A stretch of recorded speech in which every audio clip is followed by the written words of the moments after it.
Eita vida.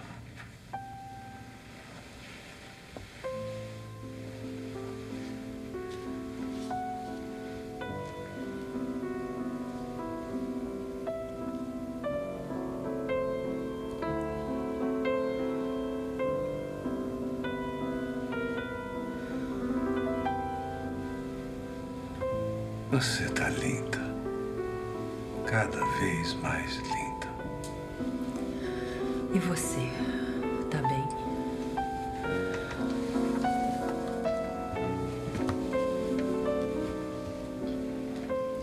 Estou. Tem certeza? Tenho. E hoje eu estou com um convidado muito especial, o cineasta Zelito Viana, diretor, produtor, roteirista. Zelito Viana, cearense, nascido em Fortaleza em 1938, filho de uma pianista que ele faz questão de dizer que tinha ouvido absoluto. Seu pai era empreiteiro da estrada de ferro. Veja quanta história Zelito já tinha para contar. Mas apesar de todas essas histórias, Zelito foi para o Rio de Janeiro fazer engenharia. Chegou a trabalhar como engenheiro durante 5 anos, mas depois, por um desses acasos da vida, acabou sendo fisgado pelo cinema. Zelito Viana foi precursor do cinema novo, juntamente com Glauber Rocha, e fundou a Mapa Filmes em 1965, uma das produtoras mais antigas do Brasil. Em sua filmografia, a gente tem filmes como Os Condenados, em 1975, Morte e Vida Severina. Já trouxe aqui para o Luiz Câmera Arte várias cenas desse filme, em 1976, Terra dos Índios, em 78, Avaeté, Sementes da Vingança. Depois ele vai falar sobre um pouco sobre essas obras. Vila Lobos, Uma Paixão, Uma Vida de Paixão, de 2000, também é o filme definitivo sobre Vila Lobos. E JK, Bela Noite para Voar. Foi produtor de Menino de Engenho, de Walter Lima Júnior, A Grande Cidade, de Cacá Diegues, Terra em Transe, fez trabalhos na televisão. Zelito Viana tem uma filmografia, tem uma trajetória, tem uma carreira muito interessante e a gente vai bater papo, a gente vai conhecer mais um pouco sobre essa pessoa que também é um ser humano belíssimo. Eu já observei que ele tem um lado que é muito racional, muito prático, ao mesmo tempo que tem um lado que é muito subjetivo, muito poético. Estou sendo precipitada na minha análise, até porque quem escolhe a área de exatas, né, quem escolhe às vezes um curso como engenharia, porque tem esse lado racional também. E eu percebo que no cinema a gente precisa desses dois lados, né? Hoje, principalmente, hoje é fundamental. Quem tem só o lado poético, subjetivo, movido pela emoção, tem ideias maravilhosas, mas acaba não conseguindo viabilizar. E ele vai falar um pouquinho sobre isso, sobre esse fazer cinema na atualidade. O compositor cria, o cineasta presta conta. E é chato. Gente, ontem eu estava no site da Ancine e eu falei, gente, tem que preencher isso tudo. É uma loucura, é uma loucura. A burocracia no Brasil em geral já é uma tragédia, né? No cinema tudo, em particular. Tudo no Brasil tudo no Brasil muito burocrático. É um dos maiores males do Brasil. Inclusive, a corrupção, ela é filha da burocracia, né? Só existe porque existe a burocracia, né? A corrupção, ela é colada à burocracia. Quanto mais exigência você faz, né, mais você tem que pagar para poder acabar com as exigências. Eu estava lendo um estudo falando que um dos fatores assim que acabam atrasando o Brasil economicamente mesmo, entrave para o crescimento econômico, é o excesso de burocracia. Claro. Para abrir uma empresa é muito burocrático. Para fechar, se essa empresa não der certo, para fechar dá mais trabalho ainda. Para contratar um funcionário é muito burocrático. São processos, às vezes, não são coisas assim autoexplicativas que a própria pessoa faz. Você precisa de um, de outro. Aí as regras também acabam mudando constantemente. Aí você pega uma certidão aqui, uma certidão. Isso tudo é tão desgastante, né? Uma vez eu tive com o ministro Hélio Beltrão, era ministro da desburocratização. Ele me disse uma coisa que me marcou muito, que ele diz assim, porque você tem que provar que você não é ladrão. Que você não é ladrão. E aí ele diz assim, imagina você ter que provar que não tem carro. Você tem que arranjar uma certidão negativa do Detran do Brasil inteiro para provar que você não tem carro. Se você for ladrão, você vai preso. E aí as pessoas honestas precisam provar que não são ladrões. E os ladrões conhecem exatamente sabe certinho, o caminho que eles vão conseguir o que eles querem. Eles sabem exatamente aonde estão as brechas, os gargalos. Vamos falar de cinema porque é revoltante. E a gente não pode perder a capacidade, a indignação. Não, e também a esperança. Não pode tratar isso como normal, natural. Sempre foi assim, sempre vai continuar sendo assim. Não é de forma alguma. Não. Acho que a nossa capacidade de indignação mesmo, de falar disso. Isso. Com Tem que continuar e ao mesmo tempo tem que ter esperança, porque senão, se perder a esperança, meu amigo, dançou. Eu tenho síndrome de Poliana, eu sou otimista. Eu também sou. Eu vejo, procuro só ver o lado bom. Eu vejo. Zelito, falando agora da nossa paixão, o cinema já era uma paixão na sua vida antes de você ir trabalhar com o cinema? Não, de jeito nenhum. Depois que eu fui parar lá, na verdade, eu entrava no cinema, assim, digamos, 2 horas da tarde, saía às 6, via 2, 4, 6. Quando eu gostava do filme, ficava vendo o mesmo filme. Ou então, às vezes, eu saía de um cinema para outro, 2 às 4, 4 às 6, 6 às 8. Chegava em casa às 10 horas da noite, minha mãe brigava muito. Então eu era apaixonado pelo cinema, mas aquilo era cinéfilo, né? Eu gostava de ver filme, na verdade nunca passou pela minha cabeça trabalhar no cinema. Né? Quer dizer, aí depois que eu fui trabalhar no cinema é que eu fui verificar esse meu lado, né? Que eu tinha feito quando eu era ainda estudante no científico, fiz um roteiro junto com um amigo meu, né? Um roteiro de um filme, nós fomos ver um filme chamado... como é que chama? Pacto Sinistro, do Hitchcock, chama Strangers on a Train. E aí assistimos esse filme, ficamos muito impressionados, chegamos em casa e começamos a escrever um roteiro parecido com o filme. Né? Então, ou seja, eu já tinha uma sementinha. Ao mesmo tempo também, quer dizer, a minha casa era uma casa de artista, né? Chico Anísio, meu irmão, né? Vivia Antônio Maria, Tom Jobim... Já fazia humor na infância, seu irmão? Já fazia humor na infância? Meu Chico Anísio começou com 17 anos. Ele é 7 anos... Você é o caçula, né? Eu sou o caçula. Ele é 7 anos mais velho do que eu, então eu tinha 10 anos. Então, quando eu era garoto, eu convivia com esse pessoal todo. Né? Fazendo Sérgio graça, Porto, Antônio Maria. Piano. Né? Então, a arte para mim era uma coisa... Né? Minha irmã era cantora também. Está no sangue. Né? Tá no sangue. Meu irmão mais velho, apesar de engenheiro também... Era um empresário que fez o primeiro long play do Brasil, long play rádio, foi ele que era a fábrica dele e tal. Então, a minha família, e minha mãe, como você disse na abertura, minha mãe tocava piano de ouvido, né? Aprendeu piano numa tábua. Numa tábua, ela conseguia ouvir as notas, ouvir né? as notas. Ela fazia aula uma vez por semana na professora, como não tinha dinheiro para ter um piano, ela tinha uma tábua desenhada e ela ficava ouvindo.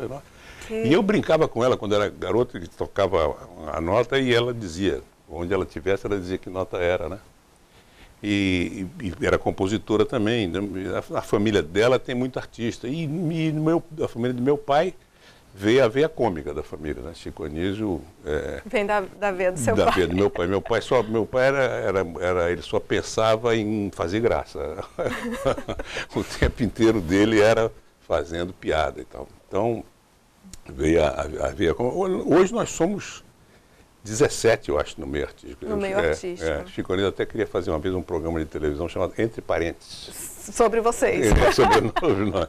A gente vai falar sobre música, porque eu identifiquei que você tem alguma coisinha com a música. Eu sou frustrado, eu sou um maestro frustrado. Pronto, então já a gente vai adiantar. Teve um filme sobre Vila Lobos, né? Que eu acho que o que te puxou foi a música. Depois você fez um trabalho com meninos de uma orquestra de Recife. E eu percebo que você fala da música sempre de forma muito especial, Zelito. Eu sou um maestro frustrado. Eu gostaria mesmo de ser... O que acabou com a minha vocação de pianista foi minha irmã. Minha irmã me dava aula e eu passei 3 meses só aprendendo a tocar no piano sem ouvir uma nota. Então imagina um garoto de 10 anos de idade. Só exercício né? de mão e tal. É horrível. Mas então, minha vocação foi cortada. Mas eu gosto muito de música. Inclusive, por exemplo, quem escolhe a trilha sonora dos meus filmes sou eu. Em geral, eu fiz um trabalho sobre arte no Brasil, desde do Aleijadinho até o Tunga, né? do barroco até a arte contemporânea. E escolhi uma trilha sonora sensacional. Esse filme, acho que tem até uma cópia aqui na TVI. Esse filme vale pela trilha sonora, que foi realmente escolhida com carinho e tal. Eu gosto muito de música, Toca quais instrumentos? Não, eu não toco nada. Não toca nada? Não toco nada. Nem Eu brinco violão? no piano, brinco no violão, mas eu não toco nada, não toco de jeito Quem vê nenhum. assim deve ser que toca. É a Não toco. modesta que o impede. Não toco nada, que nada. De Gostaria falar. de, morro de inveja de quem toca. Voltando à sua infância, teve um filme que você fala assim, esse filme eu não esqueci, eu assisti na minha infância e me marcou. Cidadão Kane. Cidadão Kane, Kane, Orson, clássico, Orson, né? esse filme eu vi muitas vezes. Esse filme Inovador em termos de narrativa, impressionante. é um clássico. O Orson Welles era um gênio, né? Um gênio total. Ele com 22 anos de idade, ele já tinha revolucionado o rádio, o teatro e o cinema, quer dizer, com 23 anos de idade. Era uma coisa, é uma pessoa totalmente fora do esquadro, né? Nasceu no mesmo dia que eu, 5 de maio. Você acha que esses filmes que você citou aqui, né, o Hitchcock, os filmes de Hitchcock, o de Orson Welles, esses cineastas acabaram influenciando depois Olha, sua trajetória? Quer dizer, sempre diretamente, a gente nunca agora tudo que a gente faz, na verdade, o Chacrinha dizia isso, né? Quer dizer, ele nem cria nada, tudo se copia, né? No fundo, você, aquilo que você gosta, por exemplo, eu copio muitos dos meus próprios filmes, é engraçado.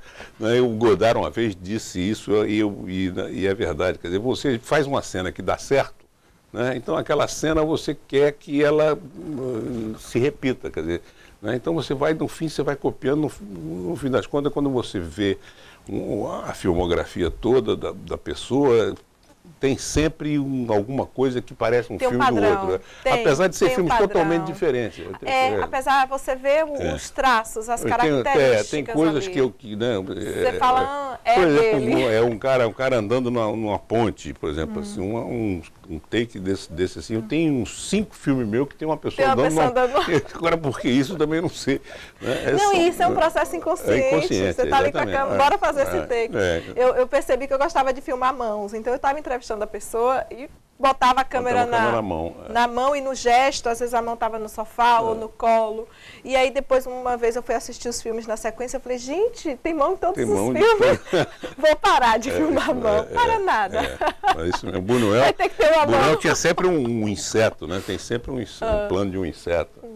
Mas agora, os filmes, obviamente, por exemplo, tem um filme meu, esse que você falou, Os Condenados, que é muito influenciado por um filme chamado Lola Montez, um filme do Max Ophüls, que esse eu chupei mesmo, até algumas coisas assim, né? Mas em geral eu não estou pensando em nenhum filme parecido ao fazer um filme. Eu gosto de pensar enquanto homenagem, de que quando a gente traz alguma coisa... Nem isso, na verdade, não. O objetivo nem não é consciente. Não é consciente. Eu posso ter copiado, mas não. O Lola Montez, eu copiei a forma narrativa, né? Mas não o filme, porque...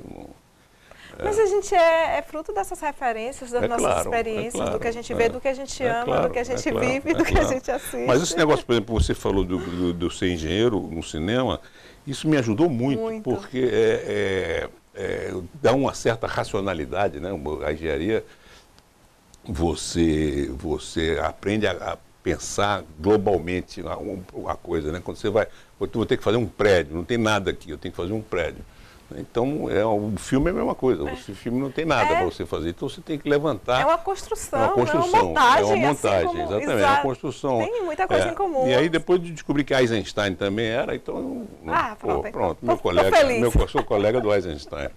A gente vai fazer uma pausa rapidinho, Zelito, mas a gente volta. Zelito Viana vai ficar com a gente o programa todo, tá? Esse é só o primeiro bloco, mas a gente vai ter mais 3 blocos conhecendo um pouco da obra e da pessoa de Zelito Viana. Não saia daí, porque eu volto rapidinho. Que a arte revela a vida. É mentira, a arte não revela a vida, a arte inventa a vida. Não é?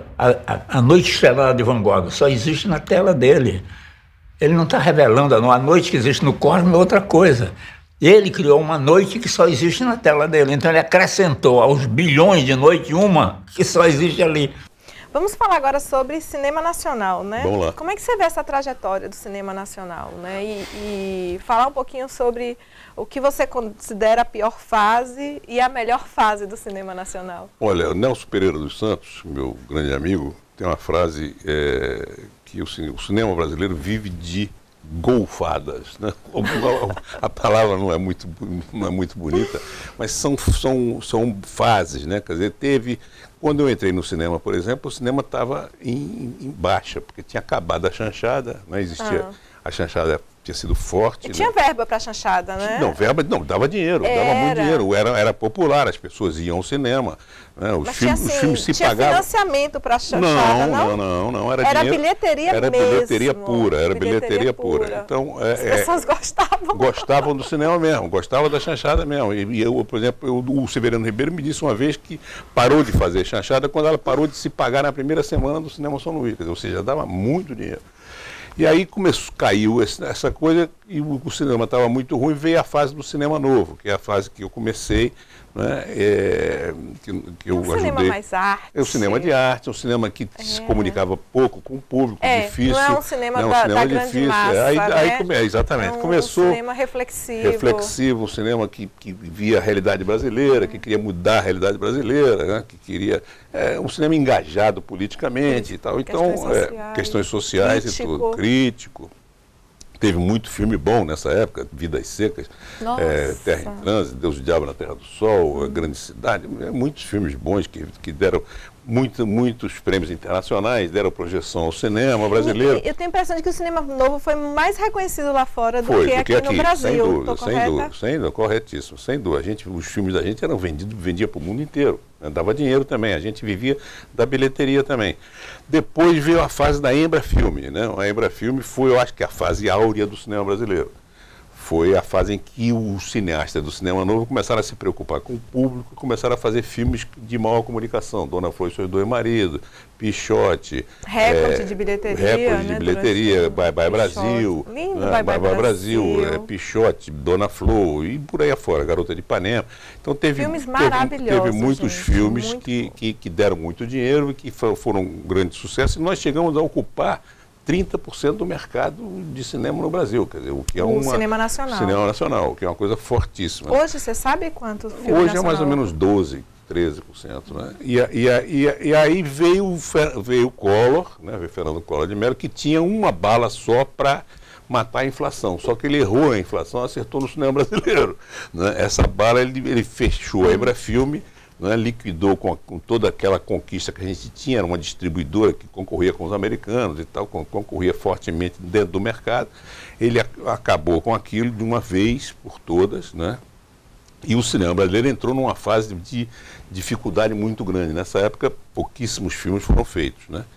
Depois disso começou, quando veio o Itamar Franco e tal, aí começou um processo de retomada e aí surgiu a golfada que nós estamos hoje, que eu chamo de incentivo fiscal, né? Foi criada uma lei de incentivo fiscal para botar dinheiro no cinema e hoje tem muito dinheiro para fazer filme. Quer dizer, a dificuldade continua sendo a mesma, que é a de exibi-lo, né? Porque você vê que o cinema entrou numa fase, quer dizer, o cinema deixou de ser popular, né? O cinema hoje é uma atividade de shopping, né? de classe média. E de classe média, é verdade. O povão não vai mais ao cinema. Não tem mais cinema na rua. Não tem mais cinema na rua. No Brasil inteiro. E os ingressos são muito caros. Muito caros, muito caros. Às vezes caro até para a classe média. Se você pega uma família de 4 pessoas, um ingresso a R$30, uma pipoca a R$15, né? Um refrigerante também nessa faixa de R$10. É um divertimento que dá meio salário mínimo. Exatamente, é muito caro. É muito caro, exatamente. Então o povo não vai mais ao cinema. E a vantagem que a gente tinha com relação ao cinema americano era o povão mesmo, porque o povão não lê também, né? Tem dificuldade de ler legenda. Queria ouvir filme. Então era onde a gente entrava um pouco. Agora não, agora o cinema é uma atividade de classe média, alta, né, de caro, no shopping, você vai ter que pagar o estacionamento no shopping. Então tem toda a parafernália que você descreveu aí, a pipoca e tal. Então, o cinema brasileiro começou a tem dificuldade de atingir esse mercado. A coisa interessante é que a TV Globo finalmente, depois de muitos anos, entrou no cinema com a Globo Filme e tem ajudado bastante em diminuir o preconceito, que há também um preconceito muito grande da classe média com relação ao cinema brasileiro. Cinema nacional, porque porque acha que é só chanchada, que é só porno chanchada. Hollywoodiano, esse público. Esse público quer assistir filme hollywoodiano, exatamente. Então, a TV Globo tem ajudado bastante, quer dizer, apesar de ter sempre uma ênfase maior nessas comédias e tal, não, mas de qualquer maneira é o equivalente à chanchada de hoje, quer dizer. Então, né? como é que você vê essas comédias assim? Olha, eu não gosto de ver nem de fazer, mas... Esse excesso de comédia, assim, algumas bem rasteiras, né? Sem conteúdo, umas piadas... Mas olha, assim, isso aí, rapaz, algumas eu não consigo nem achar engraçada, sinceramente. Eu também não acho muito, não. Mas eu acho que como a gente tinha um excesso de sexualidade em uma época, hoje a gente está com excesso de querer e é um humor meio ser baixo, engraçado. Né? Meio Zorra Total. Exatamente, Zelito. Mas é isso aí. Então, E é o que dá bilheteria. Mas é o que dá bilheteria. Então, tem que fazer. Eu acho que tem que fazer, porque não pode reprimir de fazer, porque as pessoas gostam de ver. E ao mesmo tempo, quer dizer, dá bilheteria, mas não estoura, né? Quando estoura é assim, Carandiru, por exemplo, né? Que é um filme sério. Muito bom. Então, o grande êxito de bilheteria é Tropa de Elite, né? São filmes que têm algum conteúdo. Essas comédias, elas ficam ali no milhão de espectadores e tal, mas... E eu observo que são filmes que serão esquecidos, né? A gente está produzindo muito... Sem dúvida. Mas a gente está produzindo muito filme ruim. Esquecível. Não é um filme que você vai sentar, assistir. Às vezes eu sento com minha filha e falo, esse filme você vai assistir e daqui 50 anos, mesmo que você não veja novamente, você vai lembrar desse filme, né? Coloquei para assistir Ladrões de Bicicleta. Pronto. Daqui 50 anos você vai lembrar desse filme. E tem já tem mais de 50 anos. Que eu assisti ano passado, que eu falo, gente, você está assistindo tal filme? Eu falo, assisti, mas espera aí, o filme é esquecível, esquecível. Né? Então, também tem isso. A gente verdade, tá produzindo é de consumo, muito. né? É de consumo, é coisa de consumo rápido. Assim como as músicas esquecíveis. A gente está vivendo uma sociedade um pouco assim rápida, né? Esse negócio também da internet. Sociedade líquida que Bauman falou, tudo acelerado, tudo descartável. Tudo Pronto, descartável, sociedade descartável. Então, isso aí é mais ou menos... Mas, de qualquer maneira, eu acho que tem espaço para coisa séria, né? E ao mesmo tempo também esse fato de você ter possibilidade de exibir em qualquer lugar também tem um lado positivo, né? Porque você pode passar o filme hoje na internet, né? Não precisa de você ir ao cinema. É claro que o fato de ir ao cinema, apagar a luz e você estar junto, o ritual do cinema, né? A coisa teatral do cinema, é sensacional. Eu gosto.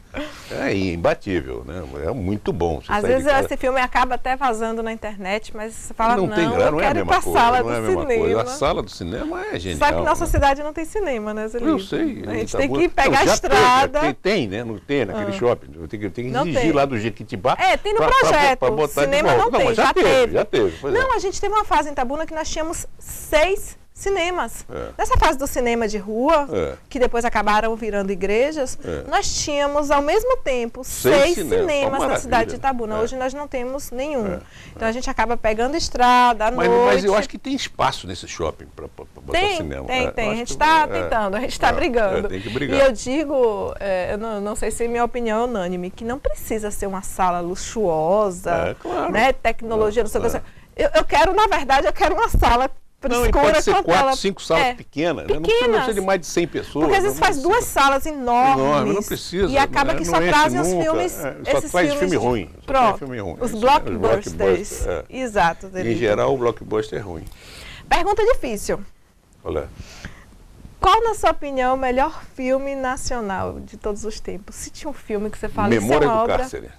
Memórias do Cárcere. Nelson Pereira dos Santos. Você considera o melhor filme? Olha, não considero, não é o melhor. Quer dizer, uma obra-prima do cinema nacional. Eu acho que o Memória do Cárcere é um filme, quer dizer, eu não vou citar os filmes que eu trabalhei, porque fica cabotino. Na verdade, Terra em Trânsito também é um filme extraordinário. Depois você vai falar dos seus. Cabra Marcado para Morrer, né? É um filme que eu produzi também, que é um filme, um documentário importantíssimo, feito no Brasil. Mas eu acho que Memória do Cárcere é um filme que na minha opinião, ele resume, né? Ele é um filme de entretenimento, ele é um filme que tem ação, que tem coisa bonita, que tem, né? E ao mesmo tempo conta uma história, né, do Graciliano Ramos na prisão. Então é um filme que tem um conteúdo político muito forte, né? E é muito bem feito o filme do Nelson. Eu brincava com ele, dizia que ele tinha inaugurado o gênero filme. Porque pela primeira vez ele tinha um filme brasileiro. Mas eu gosto muito do Memória do Cárcere. Eu fiz uma pesquisa para saber quais eram os filmes, né, de maiores bilheterias, né, os filmes que tinham ultrapassado 5 milhões de espectadores. Confesso que me surpreendi com o resultado, né? O primeiro filme que apareceu foi Os 10 Mandamentos, que é um filme do ano passado, de 2016. Esse filme, inclusive, as pessoas não foram ao cinema, né? Compraram o ingresso, mas não foram ao cinema. Então eu não sei, eu não assisti. A igreja obriga o cara a comprar o ingresso. Eu não assisti, não posso dizer. Não foram ao cinema. Dentro do cinema não teve mais de 1 milhão de pessoas. Mas vendeu 5 milhões de ingressos. Entrou na lista aqui, está em primeiro lugar. Vendeu 5 milhões de ingressos. De maior bilheteria do cinema brasileiro. Segundo lugar, Tropa de Elite 2, mas aí eu atribuo um pouco ao sucesso do Tropa de Elite 1. Né? Quando um faz muito sucesso, automaticamente todo mundo... Mas o 2 deu mais de 5 milhões de espectadores, não? Está na lista de mais de 5 milhões. Essa lista aqui são só os filmes com mais de 5 milhões, né? Aí, em terceiro lugar, a gente tem o clássico Dona Flor, de 76, né? Que continua em terceiro lugar, apesar de todas as mudanças, filme de Bruno Barreto. E quarto lugar, Vi Minha Mãe é uma Peça 2, essa comédia entra, né? Com mais de 5 milhões. A Dama da Lotação. Se Eu Fosse Você 2, uma outra comédia. Do Daniel Filho. E aí a gente percebe sempre o 2, por conta do sucesso do primeiro. E aí vem Os Trapalhões na Minas do Rei Salomão, que a gente falou que teve uma época que o cinema brasileiro sobreviveu. Trapalhão e Xuxa, né? E, enfim... também talvez seja uma forma de a gente não ter deixado o cinema morrer totalmente. Lúcio Flávio, Passageiro da Agonia, Dois Filhos de Francisco, também é um filme mais recente, fez muito sucesso, né? 2005, de Breno Silveira. Aí veio Os Saltimbancos Os Trapalhões na Guerra dos Planetas, Os Trapalhões na Serra Pelada e o Cinderela dos Trapalhões, fechando os 13 filmes com mais de 5 milhões. Como é que você vê essa relação de qualidade versus bilheteria? Olha, quer dizer, vamos dizer assim, isso não quer dizer, na verdade não quer dizer muita coisa hoje em dia, entendeu? Porque tem filmes assim, um filme como Vidas Secas, por exemplo, eu tenho certeza que ele foi mais visto do que o Saltimbanco Trabalhão. Eu tenho essa impressão, que todo mundo viu Vidas Secas. Porque isso aí é um estouro assim, as pessoas vão ao cinema, mas não fica. Né? Não fica. O Vidas Secas até hoje, por exemplo, eu tenho um filme chamado Terra dos Índios, que você citou, todo dia ele é exibido em algum lugar no Brasil, entendeu? Alguma aldeia de índio, algum lugar ele é exibido. Então a quantidade de espectadores que já viu Terra dos Índios não tem... Se você for na lista lá, deu lá 100 mil espectadores, 200 mil espectadores.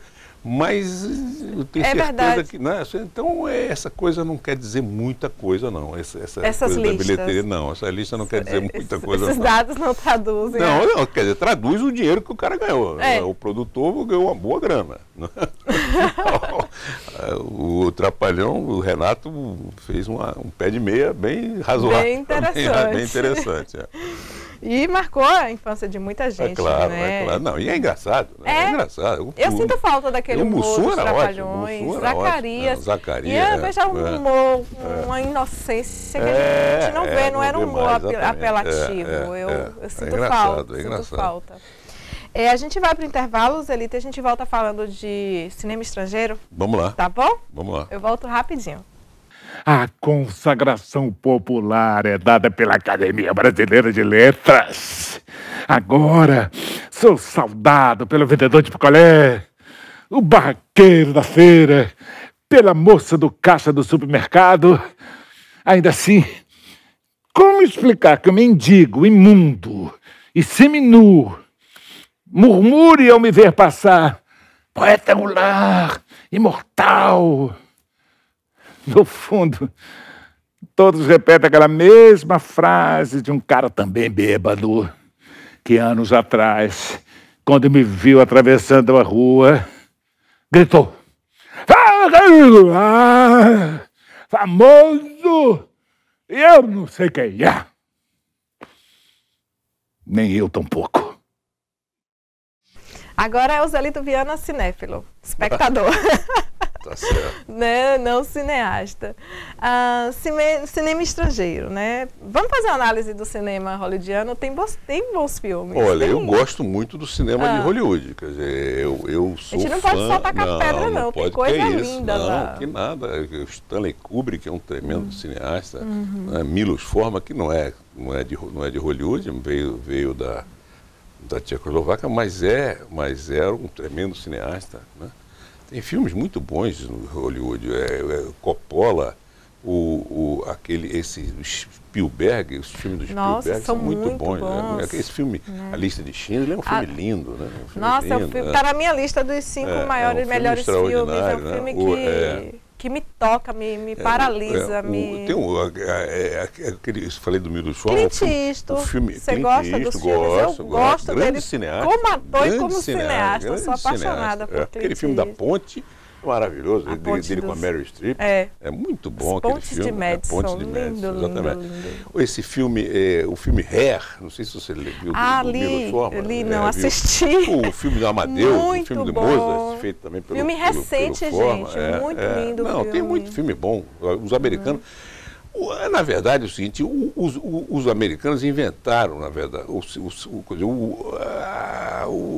Lumière inventou o cinema, mas quem inventou o público foram os americanos. Os americanos que inventaram, que transformaram o cinema numa coisa para o povo assistir. E eles são muito competentes. Eu trabalhei nos Estados Unidos, quando eu terminei, tanto Morte e Vida Severina quanto Vila Lobos, eu terminei nos Estados Unidos. E você trabalhar nos Estados Unidos no cinema é um prazer extraordinário. A estrutura é fantástica. Mesmo você é respeitado, você é uma pessoa, você é cineasta, é uma pessoa olhada com respeito. Com respeito. Aqui no Brasil, o cineasta tem nada. Eu percebo que as pessoas aqui falam dos filmes, mas não falam do diretor, né? E alguns diretores a gente fala, o filme de Tarantino, o filme de Luc Besson, o filme de Almodóvar, o cineasta é uma figura de peso. Falando nisso, o Tarantino é outro, não citamos, mas é fantástico. Fantástico. Aquele filme Pulp Fiction é uma obra-prima, né? Esse filme do Django. Kill Bill. Django. Ele é um grande cineasta.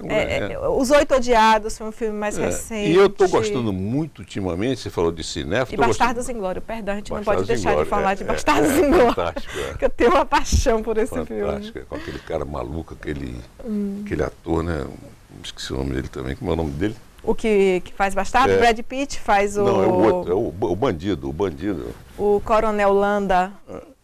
É o nome do personagem, o do ator não me recordo, mas é o Coronel Landa. Ele é fantástico, ele fez o Django também. Django também, exatamente. Eu tenho gostado muito do cinema argentino, ultimamente. Quer dizer, nos dias de hoje, eu acho que a cinematografia argentina talvez seja a que mais me interesse. Né? Eles fazem filme com muito pouco dinheiro, muito pouca coisa, bonitos, bonito, bem feitos, engraçados, sinceros, é maravilhoso. Eu também, eu tenho... Esse último filme que está passando, deve estar passando até agora, chama, como é mesmo o nome, meu Deus? É o cara que ganha um prêmio, começa ele ganhando um prêmio. Ricardo Darín. Não, é Ricardo Darín não, é um outro. Que ele começa ganhando um prêmio, ele ganha o prêmio Nobel da literatura e volta para a cidadezinha dele, lá no interior da Argentina. Elefante, não. Não, eu vou me lembrar já. Daqui a pouco um cidadão de respeito, uma coisa assim, um cidadão de respeito. Sensacional. Vocês pegam na internet, pode entrar no Now, onde for, e bota cinema argentino, você vai encontrar bom filme. Conto Chinês. O Conto Chinês é maravilhoso, é uma obra-prima. Mas é uma obra-prima. Não, e aquele das histórias, aquele do avião, aquele que... Relatos Selvagens. Relatos Selvagens, a gente tem dois é como se fossem vários curtas no longa, mas aquele Não, o do avião é genial. O da Bombinha, acho que o nome é Bombinha mesmo, é um cidadão que ele está tão cansado de ser oprimido ali pelo sistema, de pagar multa, pela burocracia, que tem uma hora que ele se revolta, na hora que ele se revolta, a gente se realiza, por isso que eu digo, a gente sublima. A gente se realiza quando ele resolve explodir tudo. Tem um outro curta que são duas pessoas no trânsito brigando. É genial também, gente, é genial. Mas eu gosto mais do primeiro, do avião, que o cara acerta o avião no pai e na mãe. É sensacional. E Mas é uma prima um outro filme argentino que eu amo é O Segredo dos Seus Olhos. É lindo. Gente, é lindo, que filme é não, aquele? E a gente está falando só dos highlights, mas em geral, qualquer filme que você pegar... Né, eu vi uma entrevista de Antônio Fagundes e alguém perguntou para ele como ele, qual análise ele fazia do cinema nacional. E ele falou que o cinema nacional carece de boas histórias e citou essas histórias, citou o cinema argentino. Você concorda que de alguma forma carece de boas histórias a serem contadas? Eu acho que, quer dizer, carece de boas histórias.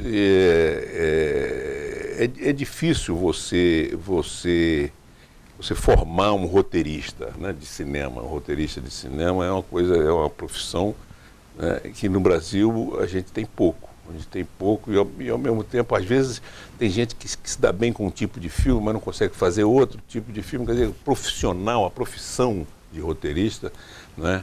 A televisão conseguiu, a duras penas, né, uma meia dúzia de pessoas que fazem telenovelas, que conseguem fazer telenovelas. Né? Conseguiu, que é a meia dúzia, é um grupo bem seleto. É um grupo restrito, um monopólio, 10 ou 12 pessoas que têm essa capacidade de fazer isso. Então é difícil mesmo. E no cinema é a mesma coisa, quer dizer, a gente sofre com isso, com ter bons roteiristas para contar boas histórias. A gente tem gente boa para filmar. Né? Tecnicamente o cinema brasileiro hoje está muito bem, né? Em efeitos especiais, em fotografia. Eu acho que o brasileiro tem um enquadramento. Tudo. A gente hoje, tecnicamente, a gente não é igual a qualquer país do mundo. Né? As imagens são belíssimas. O que falta mesmo é conteúdo, né? Falta conteúdo. Conteúdo é difícil de você achar. Eu, por exemplo, tenho dificuldade, por exemplo, eu não filmo desde o JK, quer dizer, o último filme que eu fiz foi em 2005, longa-metragem assim grande. Eu fiz um filme no Goulart sobre poesia e tal, fiz um documentário, mas filme de ficção assim para o cinema, eu não filmo desde 2005, né? Já estamos aqui, 12 anos. Um pouco por isso também, entendeu? Eu não encontro uma coisa porque fazer cinema é tão complicado, é tão difícil, né? Você vê que você faz também. É muito, qualquer coisa pequenininha dá um trabalho. Às vezes as pessoas acabam precisando desenvolver uma outra atividade, porque nem sempre é um trabalho constante. Às vezes você fica 2 anos ali numa burocracia para conseguir um apoio para um filme, só que enquanto isso você tem contas a pagar. Então acaba isso, as pessoas não conseguindo se dedicar somente... Eu digo sempre que cada filme que você faz é o primeiro e o último. É o primeiro porque é um tempão que você não faz nenhum, e é o último porque você não sabe quando vai fazer outro. Então você é obrigado a fazer... O cinema brasileiro tem esse problema, você não consegue manter uma cinematografia constante, né? Você não consegue ter como profissão. Então, quando você pega a chance de fazer um filme, aquele filme é o filme da sua vida, entendeu? Então aí vem carregado de muita coisa, no fim das contas isso atrapalha um pouco a estética do filme, né? Então, nós temos esse problema, mas eu acho que, como a gente estava falando no início, quer dizer, a gente é otimista, eu acho que está cada vez melhor, entendeu? No fundo, eu acho que também a gente fica um pouco saudoso. Por exemplo, música, por exemplo, é um negócio que me dá um certo grilo de não ter uma música que eu goste ultimamente, né? Não que é novo, né? A gente fica ouvindo as velhas. Pois é, essas músicas que parecem umas com as outras. Eu me sinto meio anacrônica também. Eu me sinto, de repente eu fico ouvindo E eu fico achando as coisas muito parecidas. Tudo igual uma A música começa, eu falo, é aquela música.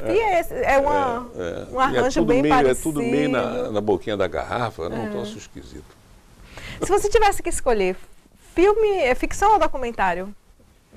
É difícil, eu sei. Olha, é o seguinte, você gosta muito de fazer documentário, eu gosto de fazer, engraçado. Mas a gente tem um mercado de ficção muito maior. Eu gosto de fazer ficção como um documentário e gosto de fazer documentário como ficção. É engraçado isso. Eu gosto de misturar mesmo as coisas. Quer dizer, quando eu estou filmando uma ficção, eu procuro fazer o mais próximo possível do real. Né? E a Vaeté tem... A Vaeté tem um pouco isso, parece coisa que é documental, mas não é. Ali não tem nenhum take documental. É uma ficção, que parece um documentário. Morte-Vida Severina também. Eu lembro quando eu assisti, porque eu tenho uma coisa assim, eu vou assistir sem ler absolutamente nada sobre o filme, sem nenhuma linha, de pegar um olhar bem neutro e desconhecido. Quando eu assisti, eu achei que fosse um documentário. Pois é. Depois que eu fui ver que era uma ficção. Não tem nada. Aqueles índios, inclusive, estão trabalhando mesmo, são atores. Né? Da mesma forma, quando você faz um documentário sobre O Ferreira Goulart, parece uma ficção. Você coloca o ator e traz a ficção, exato. Traz a ficção, É um pouco isso. Eu gosto de fazer isso. Agora, no documentário, eu gosto de trazer a ficção. Então, eu acho que é mais difícil fazer documentário. É mais difícil do que ficção, porque na ficção você tem o controle, você escreveu, né? O fulano vem aqui, pá, me cumprimenta, fala, a cena é essa, está feita, está pensada antes, está estudada. No documentário você vai lá e não sabe o que vai encontrar. Às vezes você não acha o filme. Né? Eu, por exemplo, passei... A gente começa com uma ideia e o filme que termina é outro filme. Exatamente. Você não acha, você procura... Terra dos Índios, por exemplo, eu levei 11 meses filmando no Brasil. E só fui encontrar o filme no 7º mês, mais ou menos, que eu encontrei um cara que fez um discurso. Aí eu falei, não, esse é o filme. O filme que eu quero fazer é desse cara aqui. Aliás, abre o filme com ele, com o Marçal, um índio guarani, falando. Então, eu encontrei o filme 7 meses depois, entendeu? Eu estava procurando. Filmando. Encontrei filmando. Às vezes a gente encontra editando. Às vezes encontra editando, aí é pior. Você termina de filmar tudo, você fala, gente, eu estou aqui com 20 horas, espera aí, o quê? Na edição você vai percebendo. Exatamente. O filme se conta, o documentário se conta. E eu acho isso bom. É legal. Pois é, mas eu digo, é mais difícil. É muito mais difícil. Eu, por exemplo, é muito mais angustiante. Uma vez me contrataram para fazer um filme sobre o boi do Maranhão. Boi.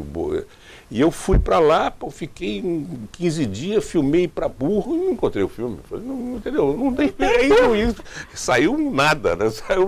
Porque não rolou, não aconteceu nada naquele momento ali que inspirasse a possibilidade de fazer um filme sobre aquilo.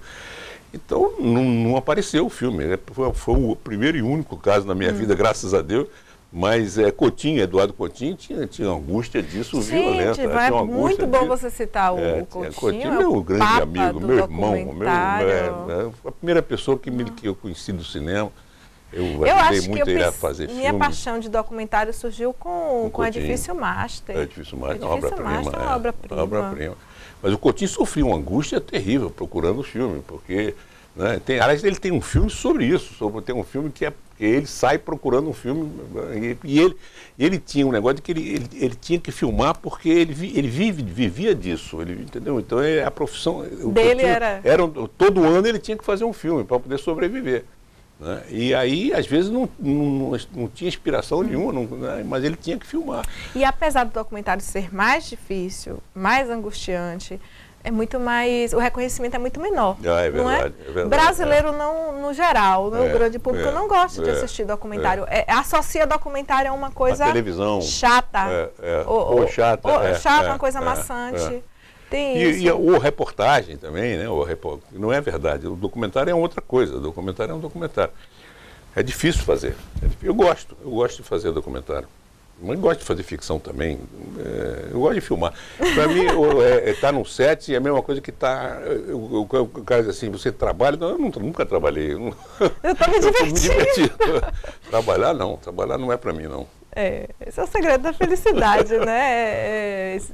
Alguém já falou isso, escolha um trabalho que você gosta e você não vai ter que trabalhar nunca. É isso mesmo. A gente vai para o intervalo, Zelito. No último bloco, a gente vai falar sobre suas obras, tá bom? Tá bom. Vamos falar sobre as obras de Zelito Viana. Se você ainda não assistiu, assista, porque são filmes maravilhosos. Vou para o intervalo, volto daqui a pouco. O pedaço melhor é sempre do cozinheiro. Afobado come cru. Paca tem nesse mato. Agora pular, nem por um caralho. Lo que tu pediste não te dieron. Então, cállate. Vamos parar com esse cochicho aí que amanhã o trabalho vai ser duro, pessoal.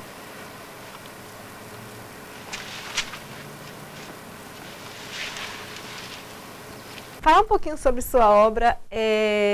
Vamos começar com Morte e Vida Severina, né?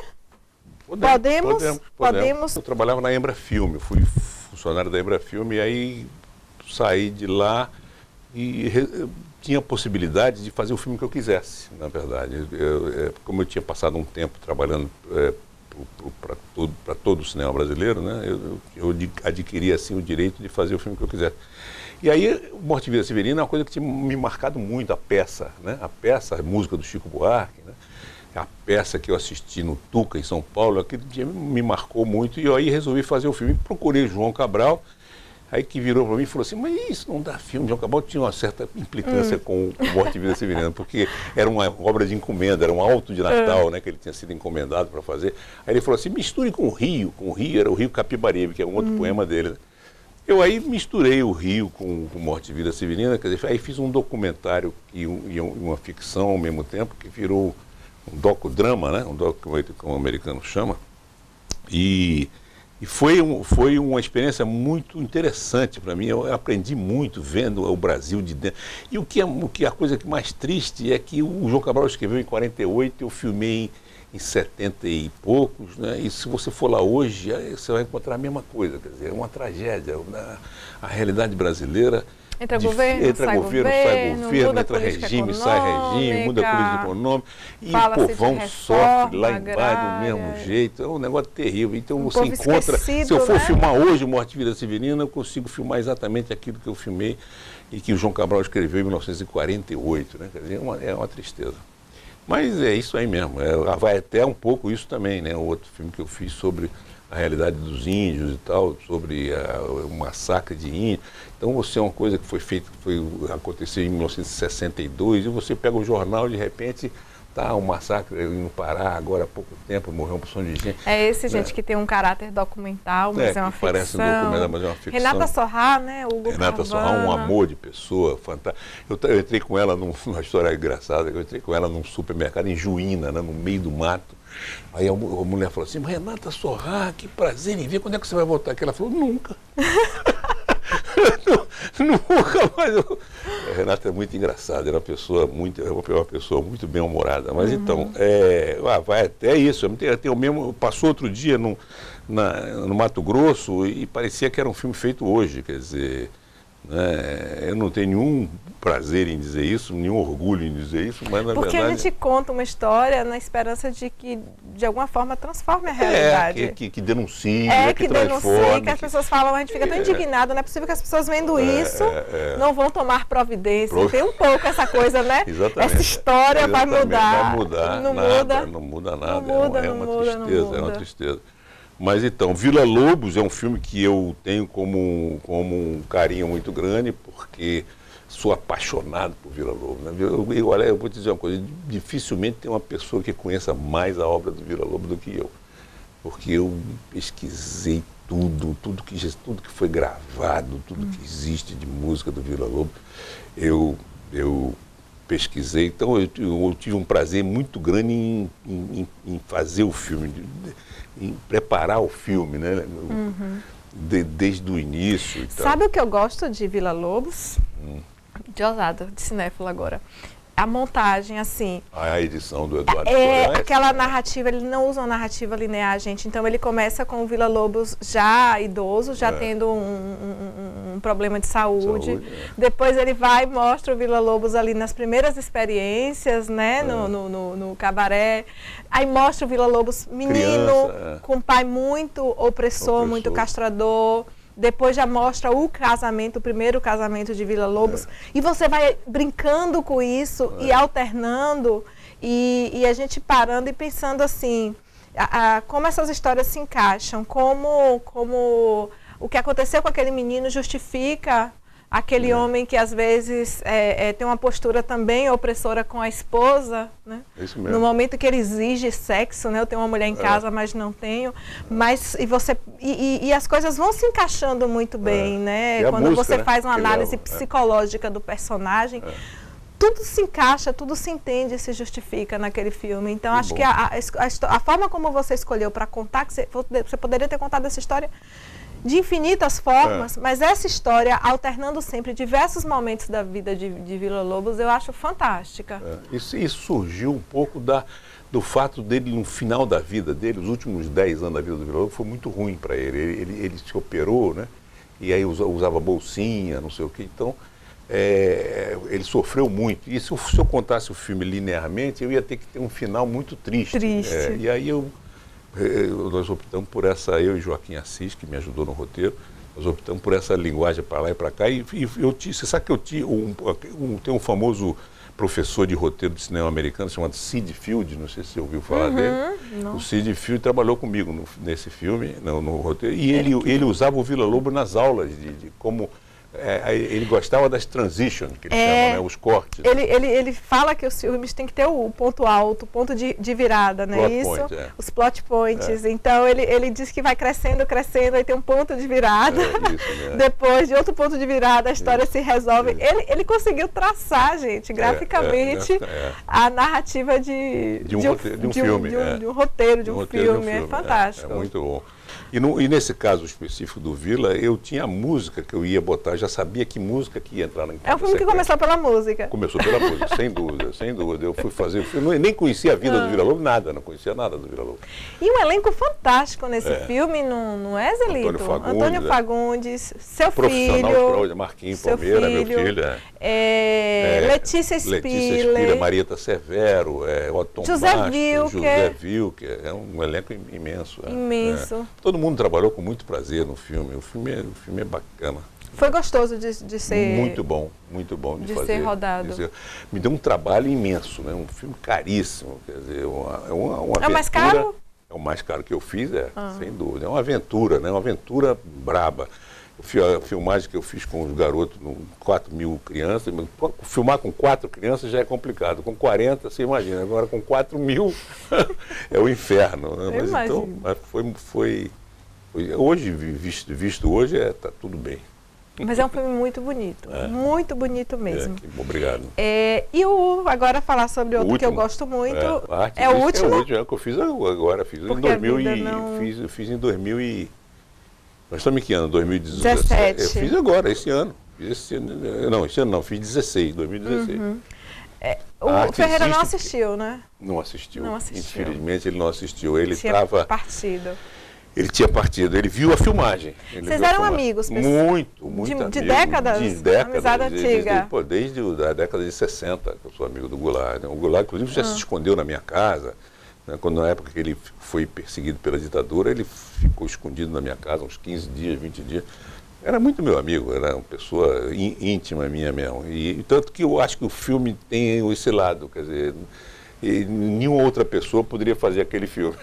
Ele está muito à vontade quando ele fala. Ele está muito espontâneo. Ele está muito espontâneo. É verdade, talvez um outro cineasta não tivesse conseguido tirar essa espontaneidade. Não, isso aí eu tenho certeza de que não conseguia mesmo. E aí, gente, Zelito alterna entre o depoimento do próprio Ferreira Goulart, o Marcos Nanini declamando poesia, os poemas. Fantástico. Ele tem uma maneira de falar incrível. Eu não consegui dirigir ele. Ele se dirigiu. Não consegui dirigir ele. E cantores cantando. As músicas do Goulart. As músicas do Goulart. Adriana Calcanhoto. Laila Garim, Paulinho da Viola. É lindo, gente. Paulinho, se vocês tiverem a oportunidade, assista. A arte existe porque a vida não basta. E esse título é maravilhoso. Basta, né? Esse título é maravilhoso. Tem um filme hollywoodiano que fala isso. As pessoas merecem mais do que a verdade, a realidade. Não é cruel. É o Batman de Christopher Nolan. Zelito, pensando assim, já a gente falou rapidamente sobre sua obra. Tem um filho preferido? Tem um filme que você gosta mais, um produto que você gosta mais? Não tem, né? São filhos, eu digo... São filhos. Tem sequências preferidas. Às vezes tem uma sequência que eu gostei muito, tem outra que eu gosto menos e tal, mas assim, filme preferido não tem não. Todos me deram prazer, né? E todos me deram também dificuldade, porque filho também não é fácil. Né? Filho dá trabalho. Dá trabalho. Todos me deram trabalho, mas me dão prazer e me ensinaram alguma coisa. Eu faço cinema para aprender. Eu sou uma pessoa muito curiosa. E eu acho assim, a melhor forma de você aprender a fazer cinema é fazendo cinema. Eu vim de um curso de comunicação, rádio e TV que tinha uma veia para o cinema muito grande. Então a gente estudou muita narrativa cinematográfica, roteiro, estudava. Um dia eu estava lendo uma entrevista de Almodóvar e ele disse assim: Cinema não se aprende no banco de uma universidade, cinema não se aprende vendo regras de roteiro. Você aprende a fazer cinema fazendo. Eu tive na NYU. E eu falei, gente, é exatamente isso. Nenhuma graduação, nenhum diploma vai me dar as ferramentas para fazer um bom filme, porque é muito subjetivo. Eu tive lá na Universidade de Nova York, porque eu trabalhei na Estácio de Sá no cinema.